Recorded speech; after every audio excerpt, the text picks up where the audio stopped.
Morning all. Good news this morning. I managed to avoid getting up at 6:30 in the morning. It's actually, I got up at 9, I had a few hours sleep in a row.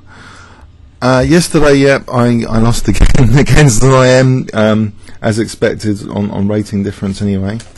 His name's J.Cox, Qx. I had a very good close encounter with him in a league game that you'll remember a few months ago. If you look up King's Crusher and Qx, you should find that other game, which I managed to blow rook and pawn ending. But here, I think the instructive theme is playing like a wet lettuce, because I really didn't have any meaty kind of attack going of any kind. In fact, my queenside attack was made to look like wet lettuce as well. So any dreams of even inflicting structural pawn damage on the queenside was completely squashed by my opponent's a plan of just opening up the position with e4, which I actually allowed because I didn't see really the significance of that. But I'll try and demonstrate through concrete variations how I was reduced to wet lettuce in this game. So knight f3, knight f6, and John, although he hasn't written a book yet on playing the English opening, it is one of the openings in his repertoire. He plays a lot, so not a great choice again. It seems when playing the stronger players, I'm letting them play in their super like pets, you know, the pets that have been with them, the furry pets that have been with them for their whole life, you know, maybe since almost childbirth. So that the issues which they have to face, you know, they're not much, you know, they're just sort of checking plans and antidotes that they've already preconceived like maybe years ago. So this isn't the way to play. So c4 g6. Okay, I'm playing against an English opening specialist, and he's got this antidote system all prepared, so he's bashing out the moves very quickly. He's playing e5. Okay, you might notice he's delayed knight c6. So this is the first subtlety I'm thinking about quite a lot. You know, do I even consider c5 to try and punish that? But that's harmless. But maybe here, instead of the wet lettuce move d3, maybe the more ambitious d4 for exposing a sort of frontal attack to try and, if I get this frontal attack on the d file, then c6 is looks a bit more risky. E.g., so d4. Let's choose d4 instead, which is another sort of punishing idea of knight c6, but maybe better than c5. So let's say e takes, knight takes. You'll see the frontal pressure now. Okay. So maybe this could be argued to be less wet lettuce than the variation I played. Bishop f4, bit of meat there, bit of carnage. If c6, bishop takes d6. So rook e8, more meat, because, you know, trying to infiltrate on the dark squares. This is just a rib kill, I remember. A pin, a nice pin. It's nice to have a pin. Yes. c6. Say black does risk playing c6. Otherwise, what is he doing here? You know, this could be problematic. I've got nice control over d5. Why didn't I go for this? So this all stems from black delaying, you know, inserting that move knight c6. Then I could have opened up the position myself with d4. So say c6, rook a d1. On the other hand, this position now, so black's got this seemingly vulnerable d6 pawn. It's not that easy to exploit. So although it might be a small advantage for white, it's still a game, objectively. However, I would say it's less wet lettuce than the game. In the game, okay, I played this more passive move, d3. Okay, so he hasn't played that knight c6 move. The significance is now revealed. Soon. Well, h6, rook b1, wet lettuce plan. You know, a3, b4. There's nothing really to gain a tempo now because there's no knight on c6. So that's super wet lettuce plan with no target to gain a tempo. So will b6 be a problem as well? Not really, because, you know, at the moment it's quite solid. It's quite solidly protected. So what is this amazing pawn structure damage plan on the queen side? I'm playing a bit routinely just because I've played this kind of, it looks like a logical idea, queen side expansion. Okay, so he slows it down with a5. He's going to get his rook on an open file anyway if I play for b4, which he does. So how do we assess this position? Well, in fact, I've already blundered there with b4 perhaps, because you know black's last move was actually threatening potentially to open up the position as an option. This option can be removed from black for playing e4 by playing knight d2, which is what he recommended in post-mortem. Now, okay, why did I think that he wasn't actually going to play e4? There's a clue here, actually. There's a big clue. The rook has also moved from the f file, indicating that he's not going to bother, you know, trying for kingside carnage with f5, f4. Why is the rook on e8? Is it just for a laugh? No, it actually supports e4, blasting open the position in the centre. Can we deduce that from that rook movement? It's supporting the idea of e4. It's not so mysterious, as Nde4 would write about mysterious rook move. It's e4 is actually a threat by black. How do we stop e4 here? Well, if we play e4 here, then maybe bishop g4, and he, you know, gets a nice bind on d4. Maybe that's not the way to play it. You can imagine knight c6. You know, maybe, you know, dark square dancing. You know, both knights hitting d4. Positional disaster. So e4 is probably not the best way. Okay. Knight e1, that looks a bit like wet lettuce again, retreating a knight. But maybe it's not so bad. It also locks down e4. I haven't actually checked what Ribka thinks about that, but it's also, you know, seemingly giving black a free hand on the king side if he just wants to exchange off this bishop and get some meaty threats against my king later. So rook e8. Maybe let's have a look at the knight d2 as an example.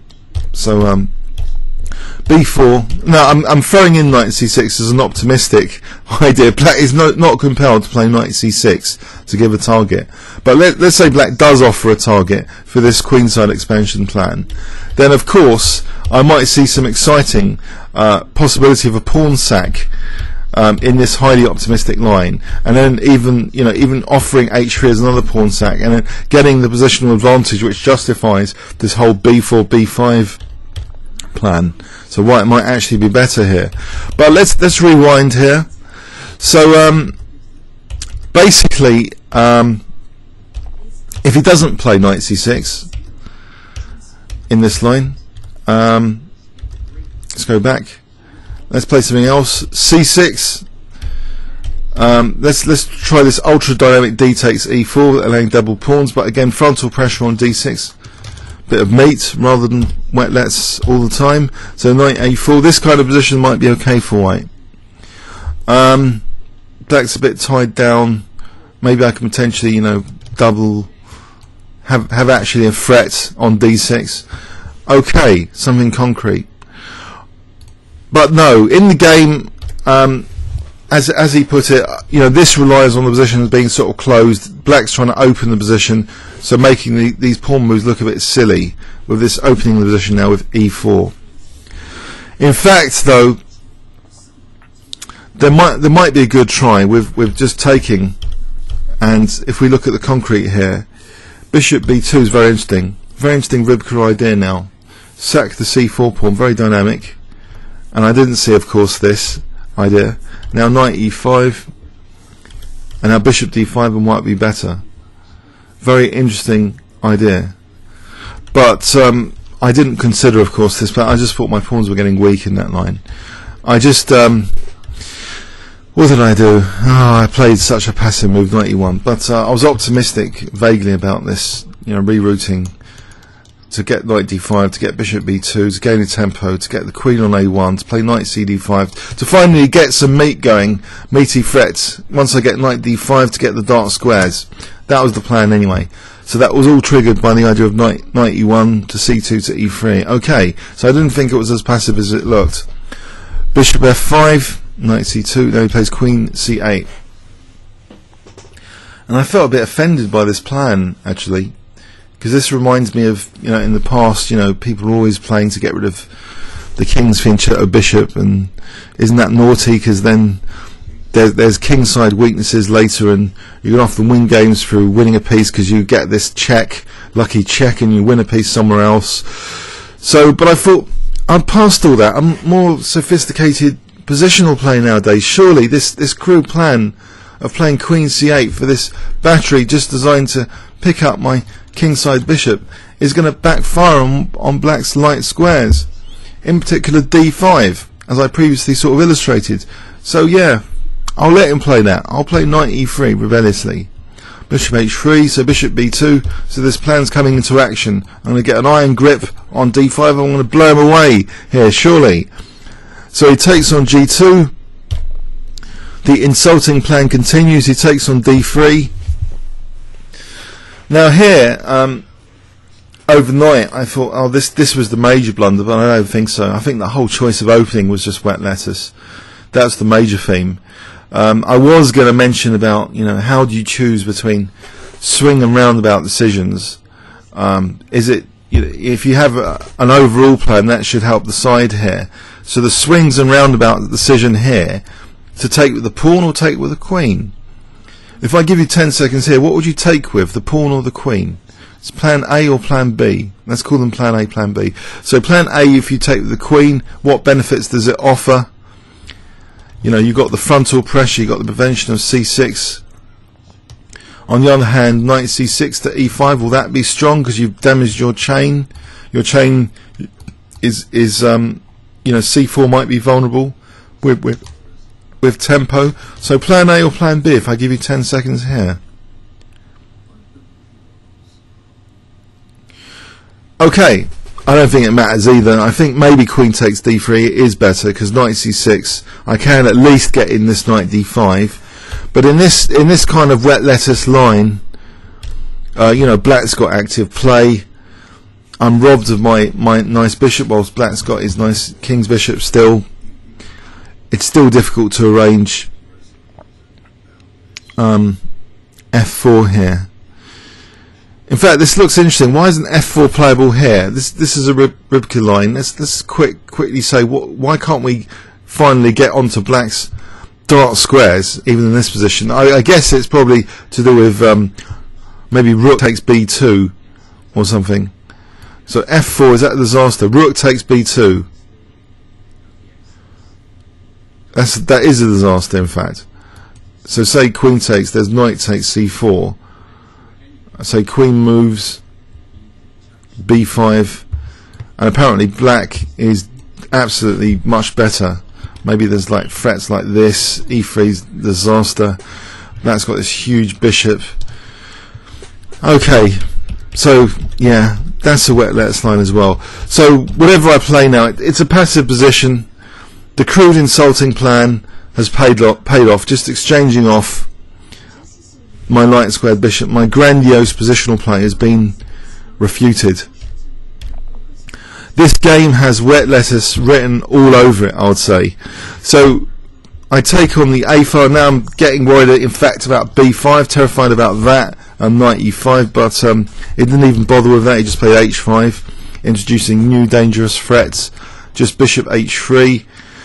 And I'm thinking my rook is depressingly passive compared to this rook. It's so nice on that E file. Black's position is just very, very logical, very, very direct, concrete threats based on piece activity and weaknesses. Diabolical. The knight coming to E5 as well. This one to G4. It's all pretty dire.